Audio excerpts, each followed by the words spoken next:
Bapatla ecclesia of Jehovah Messiah channel నుండి వచ్చు మరి యొక్క సందేశానికి స్వాగతం. మతం యొక్క అసత్య బోధన నుండి పరిశుద్ధులకు ఒకసారే అప్పగింపబడిన బోధల్లోనికి దేవుడు మిమ్మల్ని నడిపించును గాక. ఈ సందేశం మీకు మీ కుటుంబానికి ఆశీర్వాదకరంగా ఉంటుంది గాక. Welcome back to culture and communication class. Bible ప్రకారం ఈ లోక కల్చర్ ప్రకారం మనం జీవించకూడదు. బైబిల్ ప్రకారం ఈ లోక మర్యాద చొప్పున మనం జీవించకూడదు. ఎందుకని? అంత మంచి కల్చర్ ఈ లోకంలో ఉంటే దేవుడు కానీ, దేవుని కుమారుడు కానీ, లేకపోతే దేవుని కుమారుని శిష్యులు కానీ మనల్ని ఈ లోక మర్యాద చొప్పున జీవించొద్దు అని చెప్పరు. అలా చెప్పారు అంటే ఈ లోక కల్చరు చాలా దుర్మార్గమైనది, దుష్టమైనది, అనీతిమయమైనది, స్వనీతిమయమైనది. ఈ లోక కల్చరు దేవునికి వ్యతిరేకమైనది. ఈ లోక కల్చరు ఒక మనిషిని నాశనానికి నడుపుతుంది. అందుకే దేవుడు తన కుమారుని ద్వారా మనకి ఏం తెలియపరుస్తున్నారంటే ఈ లోక మర్యాద చొప్పున జీవించవద్దు. మరి ఈ లోకంలో జీవించాలి కదా ప్రభువా, ఎట్లా ప్రభువా అని మనం అడగచ్చు. ఈ లోకంలోనే జీవించాలి. మరి ఈ లోకంలో జీవిస్తూ ఈ లోక మర్యాద చొప్పున జీవించకుండా ఉండాలి అంటే చాలా కష్టం కదా. అందుకే మీకు ఎక్లీషియా నేను క్రియేట్ చేస్తున్నాను. This is a community. అది ఒక రాజ్యము, అది సహవాసము, అది ఫెలోషిప్, అది ఒక సంఘము. మనము అందరము అందులో ఐక్యముగా ఉండి యేసుక్రీస్తు వారు తెలిపిన, దేవుని వాక్యములో శిష్యులు తెలిపిన విధానాలను పాటించుకుంటూ దేవుని రాజ్య కల్చర్ని మనం ఫాలో అవుతూ జీవించాలి. అప్పుడు ఈ లోక మర్యాదను విడిచిపెట్టి దేవుని రాజ్య మర్యాదను మనం జీవించగలుగుతాము. చూడండి, ప్రభువారు చాలా స్పష్టంగా చెప్పారు, ఈ లోక మర్యాద మంచిది కాదు, అది దుర్మార్గమైనది, అది దుష్టత్వమైనది, అది మనిషిని నాశనానికి నడిపించే కల్చర్. ఇది అబద్ధాల కల్చర్ అండి. లేచిన దగ్గర నుంచి ఒకటే అబద్ధాలు. అంటే అబద్ధాలు ఆడుతూ ఉంటే అబద్ధాలు ఆడుతున్నామని కూడా తెలియదు. కాకపోతే ఈ లోక కల్చర్లో ఉన్నవారు అబద్ధాలు ఆడుతూ ఉంటారు. అది వాళ్ళ నైజం, వాళ్ళకి అది తప్పు అనిపించదు. ఎంత సిగ్గు లేకుండా జీవిస్తారు. అబద్ధము చెప్పటం అనేది అది నేరం, అది తప్పు అని వాళ్ళ కాన్స్టిట్యూషన్లో రాసుకోలే. ఇప్పుడు ఒక రాజకీయ నాయకుడు ప్రామిస్ చేస్తాడండి, ఫలానా చేస్తాను, ఫలానా చేస్తాను, మీరు నన్ను ఎన్నుకుంటే ఇవన్నీ మీకు చేస్తాను అని చెప్తాడు. ఆ తర్వాత వాటిని నెరవేర్చలేదు అనుకోండి, అవి అబద్ధాలు అయిపోతాయి కదా. అప్పుడు అది నేరం కింద పరిగణించి మరి కోర్టులో కేసేసి ఆ వ్యక్తిని ప్రాసిక్యూట్ చేసి శిక్ష వేయిస్తున్నారా అంటే లేదు. మన సమాజంలో లేదు. అది మన సమాజంలో కాదు, ప్రపంచంలో ఏ దేశంలో కూడా లేదు. అది ఈ లోక కల్చరు.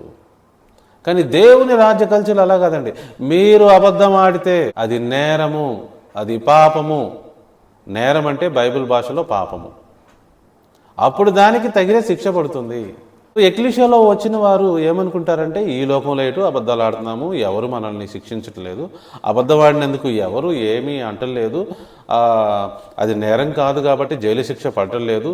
కాబట్టి దేవుని రాజ్యంలోకి వచ్చిన తర్వాత, ఎక్లీషియాలోకి వచ్చిన తర్వాత కూడా వాళ్ళు అబద్ధాలు విరివిగా ఆడుతున్నారు. వాళ్ళకి తెలియట్లా అబద్ధం అనేది నేరం ఇక్కడ, అబద్ధం అనేది పాపం ఇక్కడ.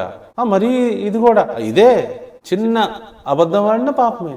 దేవుని రాజ్య కల్చర్ వేరు, ఈ లోక కల్చర్ వేరు. ఈ లోకంలో అయితే నిజం చెప్తున్నాను నేను, అబద్ధానికి అయితే ఎవరు శిక్ష వేయరు, అబద్ధాన్ని ఎవరు సీరియస్గా తీసుకోరు. భార్య భర్తతో అబద్ధం ఆడితే సారీ, భర్త భార్యతో అబద్ధం ఆడితే సారీ అంతే, అది నేరంగా పరిగణించరు. సారీ చెప్పేసి వెళ్ళిపోతారు. స్టూడెంట్స్ అయినా ఎవరైనా ఇట్లానే. కానీ దేవుని రాజ్యంకి వచ్చేసరికి this is very very serious. So ecclesia సభ్యులైన వారు దీన్ని మీరు సీరియస్గా తీసుకోవాలని మనం చేస్తున్నాను. అక్కడేంటి, సారీ చెప్పి నికల్గయ్యా, జస్ట్ సే సారీ, అపాలజీస్ అంటారు, వెళ్ళిపోతారు. కానీ దేవుని రాజ్యంలో అలా కుదరదు, ఎక్లీషియాలో కుదరదు. అట్లా నువ్వు రోజుకి ఎన్ని అబద్ధాలు ఆడుతున్నావో ప్రభువారు దానికి శిక్ష వేస్తాడు. నిన్ను నేరస్తుడిగా చూస్తాడు, నీకు రావాల్సిన ఆశీర్వాదాలని కట్ చేసేస్తారు. ఇది జరుగుతుంది దేవుని యొక్క ఎక్లీషియాలో. ఈ రోజున ఈ యొక్క పాయింట్ని ఎక్లీషియాలో ఉన్న పౌరులందరూ గమనించాల్సిందిగా మనం చేస్తున్నాం. చిన్న అబద్ధమే కదా, మరీ దీనికి కూడా అట్లే ఉండదండి దేవుని రాజ్యంలో. ఎక్లీషియాలో అబద్ధమే, తప్పే, అంతే. ఈ లోక మర్యాదని నువ్వు అర్థం చేసుకో. ఈ లోక మర్యాదలో ఇంకా చాలా ఉన్నాయి. లంచాలు ఇవ్వటం, నువ్వు అది చేస్తే నేను ఇది ఇస్తా, నువ్వు చేస్తే ఇది ఇస్తా అంటే ఏంటి? అదైతే ఇప్పుడు చూడండి, నార్మల్గా అయితే ఎవరైనా ఒక పని చేసినందుకు ప్రతిఫలం ఇస్తారు. ఒక రోజంతా పని చేస్తే కూలీ కింద డబ్బులు ఇస్తారు. నెలంతా ఉద్యోగం చేస్తే శాలరీ ఇస్తారు. సో ఇలా ఈ లోకంలో జరుగుతూ ఉంటుంది. కానీ లంచం అనేది ఇంకోటి ఉందండి. అంటే పని చేయించుకోవడానికి ఎర చూపించటం. అంటే ఏంటి? ఇది ఇస్తా, నువ్వు అది చేస్తావా? తప్పుడు పనులు అనమాట ఇవి. లంచం అంటారు దీన్ని, బ్రైబింగ్. ఇస్తా, చేస్తావా అనేది ఒక డైరెక్షన్లో అయితే, ఎంత ఇస్తావు చేయాలంటే ఇంకొక డైరెక్షన్. ప్రతి ఒక్కళ్ళు అంతేనండి. ఈ లోకంలో అందరూ లంచగొండులుగా జీవిస్తూ ఉన్నారు. మొదటిది అబద్ధాలు, రెండోది లంచగొండితనం, మూడోది ఆశించటం, దురాశ. ఈ లోకం అంటేనే ఆశబోతు లోకం. మనకి ఎంత అర్హత ఉంది, మన క్వాలిఫికేషన్ ఎంత, మన లెవెల్ ఎంత, ఇవన్నీ చూసుకోరండి వాళ్ళు ఏం పట్టించుకోరు. వాళ్ళు కేవలం ఆశబోతులు. వాళ్ళ కళ్ళు చూసిన ప్రతి దాన్ని ఆశిస్తారు, పవర్ని ఆశిస్తారు, ఆ పొజిషన్ని ఆశిస్తారు. ఈ లోక కల్చరు రోగిష్టి కల్చరు, పాప భూయిష్టమైన కల్చర్. ఈ లోక కల్చర్ని వదిలేసి మీరు జీవించాలి. ఎక్లీషియాలో ప్రత్యేకంగా జీవించాలి. పరిశుద్ధంగా జీవించడం అంటే ప్రత్యేకంగా జీవించటమే. మన ప్రత్యేకతని కనపరుచుకోవాలి. ప్రియ దేవుని బిడ్డలారా, అర్థమవుతుందా నేను చెప్పేది మీకు? ఎక్లీషియా అనేది ఒక ప్రత్యేకమైన కల్చర్లో ఉండటానికి ప్రభువారు ఏర్పాటు చేశారు. ఇక్కడ అబద్ధాలు ఆడకూడదు, ఇక్కడ ఇతరులది క్వాలిఫికేషన్ లేకుండా ఆశించకూడదు, దురాశలు ఉండకూడదు, లంచాలు ఇవ్వకూడదు, లంచాలు పుచ్చుకోకూడదు. చూసారా అండి ఎలా ఎక్లీషియాలో ఉండాలో? మరి మనందరం అలా ఎక్లీషియాలో ఉంటున్నామా? ఇంకా ఈ లోక కల్చర్ గురించి తెలియాలి. ఈ లోక మర్యాద అంటే ఏంటో. ఈ లోక మర్యాద అంటే శరీరాశ, నేత్రాశ, జీవపడంబం. శరీరాశ అంటే ఏంటి? ఇప్పుడే ఆశించకూడదని, శారీరకంగా దురాశలు అన్నమాట. పంచేంద్రియాల ద్వారా అడ్డగోలుగా కోరికలు కోరుకోవటం. ఇవి ఎలాంటి కోరికలండి? దారుణమైన కోరికలు, వావి వరసలు లేని కోరికలు, ఎలాంటి ఎలిజిబిలిటీ లేని కోరికలు, ఎలాంటి అర్హత లేని కోరికలు, దుర్మార్గ దుష్ట క్రూరత్వ కోరికలు అడ్డగోలుగా కోరుకుంటారు. అవి వాళ్ళ శరీరాన్ని ఆనందపరుచుకోవడానికి. యాకోబు ఏమన్నాడు తెలుసా ఈ విషయంలో? మీరు అడుగుతారు దేవుణ్ణి, కానీ మీరు మీ భోగముల నిమిత్తం అడుగుతారు. అంటే ఏంటి? మీరు శరీర కోరికల్ని తీర్చుకోవటానికి అడుగుతారు. ప్రాపర్గా తీర్చుకుంటే ఓకే. ఇప్పుడు ఒక చికెన్ బిర్యానీ లేనోడు కూర్చున్నాడు, వాడికి లేదు.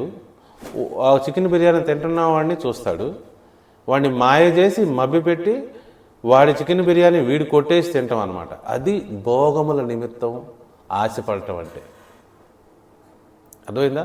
వాడు మంచి వాచ్ పెట్టుకున్నాడు, వీడికి వాచ్ లేదు, ఆ వాచ్ మీద కన్ను వీడికి పడింది, వీడు పెట్టుకోవాలనుకున్నాడు, ఎలాగోలా మోసం చేసి, కన్నింగ్గా మాయ చేసి, మ్యానిపులేట్ చేసి ఆ వాచ్ని వీడు పెట్టుకోవాలని ట్రై చేస్తాడు. అది ఈ శారీరక భోగములు తీర్చుకోవటం అంటే. ఎంతమందికి అర్థమైందని చెప్పింది? వాడికి బాగా చప్పట్లు కొడుతున్నారు, ఈసారి వాడికి చప్పట్లు కొట్టకూడదు, నాకు కొట్టాలి అని ఏదో విధంగా మ్యానిపులేట్ చేసి, మరి మాయ చేసి ఈ చప్పట్లు కొట్టించుకోవటం అన్నమాట. ఈ పంచేంద్రియాలని ఉపయోగించుకొని పాపాలు చేస్తున్నారు ఈ శరీరాశలతో. ఈ లోకంలో అవేనంట. సో అపవాది లోకంలో, ఈ అపవాది కల్చర్లో ఒకటేనండి ఉంది. నువ్వు నీ శరీరం ఏం కోరుకుంటుందో దాని భోగముల నిమిత్తము అడ్డగోలుగా వాటిని మరి తీసుకోవటానికి నువ్వు వెళ్ళు అంటుంది. నీతి మార్గంలో వెళ్ళనివ్వదు, అర్హత సాధించి వెళ్ళనివ్వదు, సరే మంచి చేస్తూ వెళ్ళనివ్వదు, ఇతరులకి ఏ హాని జరగకుండా వెళ్ళు అనదు. అడ్డగోలుగా దాన్ని ఎట్లయినా మనం సాధించాలి, అనుభవించాలి, ఎక్స్పీరియన్స్ అవ్వాలి అని ఈ లోక మర్యాద చెప్తుంది. ఎంతమందికి అర్థమవుతుంది? ఎక్లీషియాలో ఉన్న వాళ్ళారా మీరు అర్థం చేసుకోవాలి, ఇంత సిగ్గులేని నీచమైన దారుణమైన కల్చర్లో ఎంతమంది ఉన్నారు మనందరం అర్థం చేసుకోవాలి. వాళ్ళు ఈ యొక్క శరీర కోరికల్ని తీర్చుకోవటంలో సిగ్గు, శరం, మానం, మర్యాద, లజ్జ ఇవన్నీ వదిలేస్తారు. ఇంతకంటే దారుణమైన కల్చర్ మనం ఇంకా చూడలేమండి. ఇలాంటి కల్చర్ని మనం ఈ రోజున ఈ భూమి మీద చూస్తూ ఉన్నాం. Such a shameless world. నేత్రాశ, కంటికి ఏది ఇంపుగా కనపడితే, కనులు ఏమి కోరుకుంటే, దేని మీద కన్ను పడితే అడ్డగోలుగా దాన్ని నెరవేర్చడానికి ఎంత దూరమైనా వెళ్తారు, ఎలాంటి పనులైనా చేస్తారండి. ఇట్లాంటి దుర్మార్గమైన కల్చర్లో ఈ సమాజం ఉన్నది. జీవపడము అంటే ఏంటి? మానవుల మధ్య ఆ ప్రైజింగ్ కావాలంట, ఆ గొప్పతనం కావాలంట, ఆ యొక్క గొప్పతనాన్ని అనుభవించాలంట. ఈ కల్చర్లో ఈ యొక్క దుర్మార్గమైన కోరిక ప్రతి ఒక్క మానవులకి అపవాది దీన్ని పెడుతున్నాడు.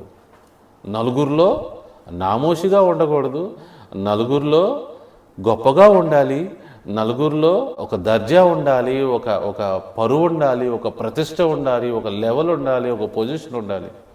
దానికి వాళ్ళు ఏం చేస్తున్నారు? మంచి మార్గంలో వెళ్ళి దాన్ని సాధిస్తున్నారా అంటే లేదు. అది కదా నేను చెప్తుంది. ఇప్పుడు చెడు మార్గాల్లో వాళ్ళు వెళుతూ దీన్ని సాధిస్తున్నారు. దుర్మార్గమైన కల్చర్, పాపపు కల్చర్లో వెళుతూ ఎట్లా చెప్తున్నా చూడండి, జాగ్రత్త గమనించాలి ఈ విషయాన్ని. జీవపు డంబం అంటే అనుకున్న నలుగురిలో గొప్ప కోసం ఎన్ని అబద్ధాలు చెప్తారు. నలుగురిలో గొప్ప కోసం హిందీలో అయితే ఫేంక్నా అంటారు, మామూలు వదులుతారనమాట. కొయ్యి అంటారు చూసావా, అదనమాట. ఎన్ని కోతలకు వస్తారో, అబద్ధాల మీద అబద్ధాలు.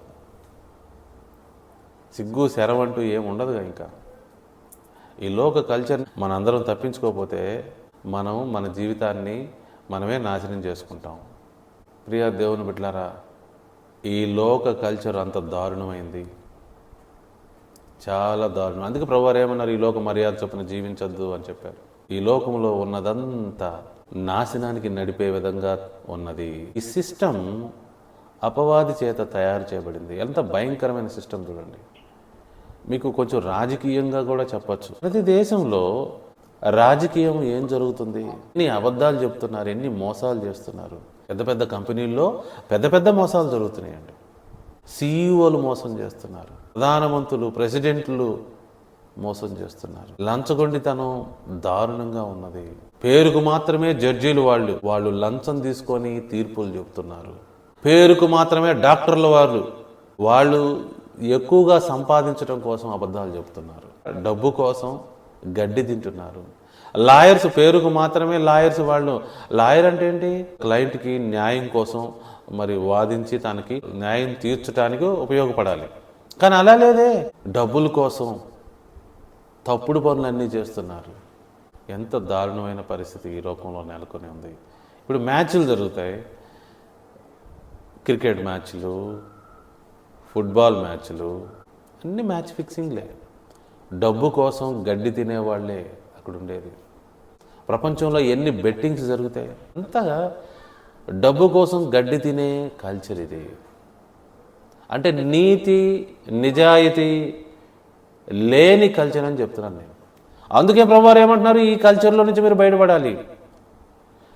నీతి నిజాయితీ లేని కల్చరు ఇది, చాలా దుర్మార్గమైన కల్చరు ఇది. స్వనీతి అనీతి కల్చరు, దీనిలో అంత భయంకరమైన దుర్మార్గత ఉన్నది. సో అందరూ గమనించుకోవాలి. మన జీవితంలో ఎక్లీషియాలోకి వచ్చి మరి ఏంటి, మనం ఎలా మనం జీవించాలి, ఎక్లీషియాలో ఏంటి మనం ఈ కల్చర్లో నేర్చుకోవాల్సింది, అది మనం ఈ రోజున బాగా స్టడీ చేయాలి. సో దేవుని యొక్క ఎక్లీషియాలోకి వచ్చిన ఎవరైనా సరే అబద్ధాలు ఆడటం మానేసేయాలి. ఒక రోజులో సాధ్యం కాదు, కానీ మానేసేయాలి. నువ్వు ఆడే ప్రతి ఒక్క అబద్ధం నీ జీవితానికి ఉపయోగపడదు. అది నీ జీవితాన్ని నాశనం వైపే నడిపిస్తుంది. నువ్వు చేసే మోసం, నువ్వు బిహేవ్ చేసే విధానం, ఈ లోకంలో ఎలా బిహేవ్ చేస్తారు? క్రమము మర్యాద ఉండదు, ఎక్స్ట్రాలు చేస్తూ ఉంటారు. అంటే ఏంటి? ఓవర్ యాక్షన్ అనమాట. అంటే బిహేవియర్లో బిహేవియర్లో ఓవర్ యాక్షన్. కానీ దేవుని ఎక్లీషియాలో అయితే క్రమంగా మర్యాదగా ఉంటుంది. ఎలా చెప్పాలి నేను?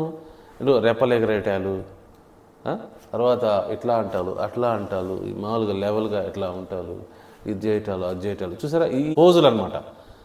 ఏంటి పోజులు, రకరకాల పోజులు, అంటే అందులో జీవడంబం కనబడుతూ ఉంటుంది.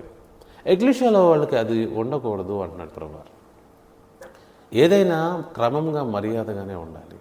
దొంగతనం చేయటం పేరు కూడా వినపడకూడదు ఇక్కడ. ఇతరుల ఐడియాస్ దొంగతనం చేయటం, ఇతరుల వస్తువులు దొంగతనం చేయటం, ఇతరుల గొప్పతనాన్ని దొంగతనం చేయటం చేయకూడదు. చాలామంది అలా దొంగతనం చేస్తూ ఉంటారు. ఎక్లీషియాలో ఉన్నవాళ్ళరా, మీరు ఒక్క దొంగతనం చేసినా కూడా దేవుని యొక్క ఆశీర్వాదాలు ఆగిపోతాయి. మీకు తెలియకపోవచ్చు, అవి నేను ఎక్స్ప్లెయిన్ చేస్తాను ఎలాంటి దొంగతనం అని. ఇప్పుడు మన ఎక్లీషియాలో ఒక వ్యక్తి వంకాయల గురించి ఏదో చెప్పింది, ఓకే, కొత్త విషయం చెప్పింది. ఆ సంగతి నీకు కూడా తెలుసు. కానీ నువ్వేం చేస్తావు? నీకు తెలియదంటే నువ్వు తక్కువైపోతావని చెప్పేసి, ఏంటి జాగ్రత్తగా వినాలి, ఆ ఇన్ఫర్మేషన్ నీకు తెలియదంటే నువ్వు తక్కువైపోతావని చెప్పేసి నువ్వేం చేస్తావు? ఇది నాకు తెలుసు, ఇది నేను చాలామందికి చెప్పాను, ఇది నాకు తెలియని విషయం కాదు అని బొంకుతావు. ఆ విషయం ప్రభువుకు తెలుసు నువ్వు బొంకుతున్నావని. ఇదే ఇతరుల యొక్క గొప్పతనాన్ని నువ్వు తీసుకోవడం అంటే. చూసారా, దీన్ని దొంగతనం అంటారు. ఆ తర్వాత వాళ్ళు ఒకటి చెప్తే మనం ఒకటి చెప్తే, వాళ్ళు ఒకటి చెప్తే మనం ఒకటి చెప్తే, రకరకాలుగా పోటీలుగా చెప్పేసి మాటల్లో గెలవడానికి ట్రై చేస్తూ ఉంటారు. మాటల్లో గెలవటం అనేది కాదు ముఖ్యము, నువ్వు సత్యం మాట్లాడేవా లేదా అనేది ముఖ్యం. అక్కడ కూడా నువ్వేం చేస్తున్నావు? ఆల్రెడీ అబద్ధాలు ఆడుతున్నావు. ఒకవేళ నీకు తెలియని విషయం గురించి మాట్లాడితే ఇంకోటి ఏం జరుగుతుందంటే నువ్వు దొంగతనం చేస్తున్నావు, తన యొక్క గొప్పతనాన్ని నువ్వు దొంగతనం చేస్తున్నావు. ప్రభువారు అన్నీ గమనిస్తూ ఉంటారు. ఎక్లీషియాలో నీతిమంతులు, పరిశుద్ధులు వాళ్ళే ఉండాలంటున్నాడు ప్రభువారు. మర్యాదస్తులు వాళ్ళే ఉండాలంటున్నాడు ప్రభువారు. నీతిమంతులు అంటే ఎవరు? దేవుని యొక్క ఆజ్ఞల్ని చక్కగా పాటిస్తూ ఉండేవాళ్ళు. పరిశుద్ధులు అంటే ఎవరు? ఇహలోక పాపాన్ని అంటకుండా చూసుకునేవాళ్ళు. మర్యాదస్తులు అంటే ఎవరు? ఇతరులని అవమానపరచకుండా, ఇతరుల యొక్క గొప్పతనాన్ని దొంగతనం చేయకుండా, ఇతరులతో అబద్ధాలు ఆడకుండా క్రమంగా మర్యాదగా జీవించేవాళ్ళు. పెద్దలనేమో గౌరవించటం, చిన్నలనేమో ప్రేమించటం, ఇది చేసేవాళ్ళు. అందరూ చేస్తున్నారా? మరి ఎక్లీషియాలో ఉన్న వాళ్ళని అడుగుతున్నాను నేను. దేవుడు ఈ పాపాలన్నీ కౌంట్ చేస్తాడా అంటే చేస్తాడు, లెక్కబడుద్ది. ఎలా పడుద్ది? నాది ఒక పెద్ద కిరాణా షాపు, నలుగురిని తీసుకున్నాను పని చేయడానికి. రోజు ఏం చేస్తున్నారు వాళ్ళు? ఒక గ్లాస్ సీసా పగల కొడుతున్నారు. రోజుకు ఒక గ్లాస్ సీసా పగల కొడుతున్నారు. ఆ కిరాణా కొట్లో రావటం లేట్ అవుతుంది, వెళ్ళటం ముందే వెళ్తున్నారు, అబద్ధాలు చెప్తున్నారు. ఇవన్నీ చూసుకున్న వారు యజమాని ఏం చేస్తారు? మరి ఆ షాపులో ఉన్న వ్యక్తులు, పనిచేస్తున్న వారిని లెక్క రాసుకుంటాడు.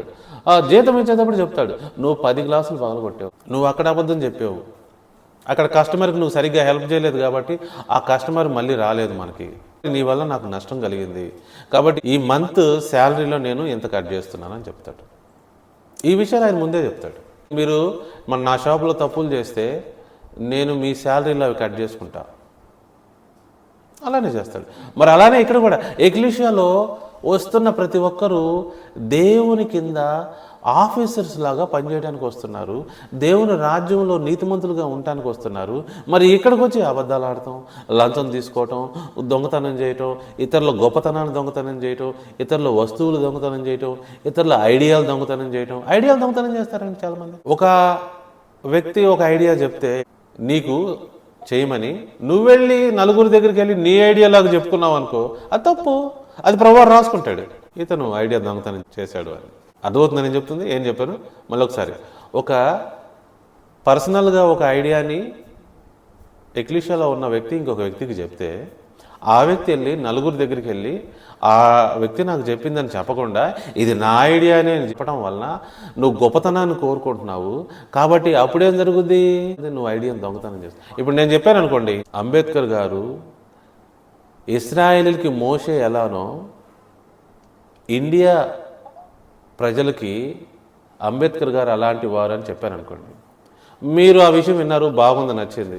ఎక్కడికో వెళ్ళి ఎవరితో మాట్లాడుతున్నప్పుడు మీరే ఆ విషయాన్ని చెప్తున్నట్టు చెప్పారనుకోండి, వాళ్ళు మీరు బాగా మెచ్చుకున్నారనుకోండి, అబ్బా ఎంత బాగా చెప్పారండి, అప్పుడు మీరేం చెప్పాలి? ఇది మా పాస్టర్ గారు చెప్పారు, లేకపోతే ఇది మా చర్చిలో చెప్పారు అని మీరు ఒప్పుకోవాలి. ఒప్పుకోకపోతే అర్థం ఏంటి? మీరు ఆ గొప్పతనాన్ని మీ అకౌంట్లో వేసుకుంటున్నారు. వాళ్ళు నీకు గౌరవం ఇవ్వాలి, మీరు గొప్పోళ్ళు అనుకోవాలని మీరు ఆశిస్తున్నారు. నిజంగా ఒరిజినల్గా నీకు గొప్పతనం వస్తే ఓకే, కానీ ఐడియా దొంగతనం చేసి వస్తే దేవుడు రాసుకుంటాడు. అర్థమవుతుందని నేను చెప్తుంది మీ అందరికీ. ఎవరు చేసినా, ఎక్లీషాలో ఎవరు చేసినా ఈ లోక కల్చర్లో లాగా మనం బిహేవ్ చేయకూడదు. బయట కల్చర్లో స్టూడెంట్స్ ఎలా ఉంటారు? ఎక్స్ట్రాలు చేస్తూ ఉంటారు, ఓవర్ యాక్షన్ చేస్తూ ఉంటారు. ఎవడైతే నాకేంటన్నా లెక్కలో మాట్లాడుతూ ఉంటారు, సరైన విధానంలోనే ఉండరాళ్ళు.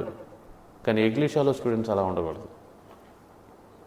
క్రమము, మర్యాద, చక్కని భాష వాడటం, చక్కని ఐ కాంటాక్ట్ మెయింటైన్ చేయటం, అది చేయాలి మనం.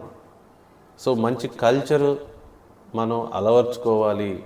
ఈ కల్చరు అద్భుతమైన కల్చరు. ఏ కల్చరు? Ecclesia culture.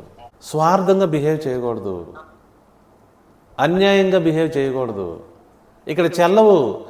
ఎవరైతే అన్యాయంగా బిహేవ్ చేసినా, స్వార్థంగా బిహేవ్ చేసినా, లేకపోతే అబద్ధాలు ఆడినా, లేకపోతే లంచం తీసుకున్నా, లంచం ఇచ్చినా, ఐడియాలు దొంగతనం చేసినా, వస్తువులు దొంగతనం చేసినా, మ్యానిపులేట్ చేసినా, మాయ చేసినా, చేయవలసిన మేలు చేయకుండా దాక్కున్నా, చాలామందికి ఇది పాపం అని తెలియదు. నేను చెప్తున్నా, జాగ్రత్తగా వినండి.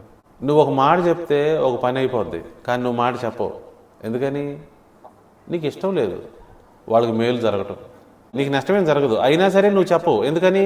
నువ్వు అలా చెప్పడం వల్ల వారికి మేలు జరుగుద్దిగా. అందుకని నువ్వేం చేస్తావంటే చెప్పకుండా ఉండిపోతావు. సో తెలిసి మేలు చేయకుండా ఉండటమే నేరం, పాపం. అది కూడా ప్రభువారు రాసుకుంటాడు. ఇట్లా ఉండకూడదు. ఈ మన కల్చర్ అదే.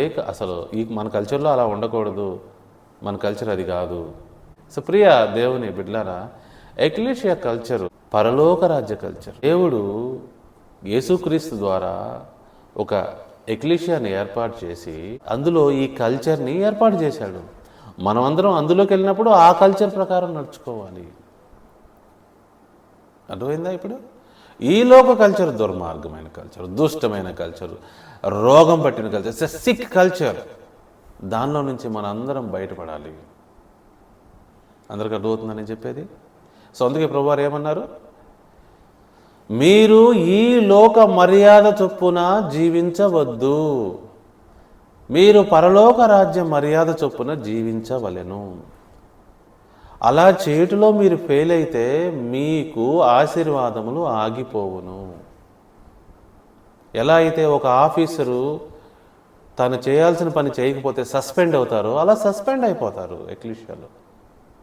ఇప్పుడు ఒక కలెక్టర్ గారు లంచం తీసుకున్నారనుకోండి, వెంటనే కలెక్టర్ గారిని సస్పెండ్ చేస్తారు.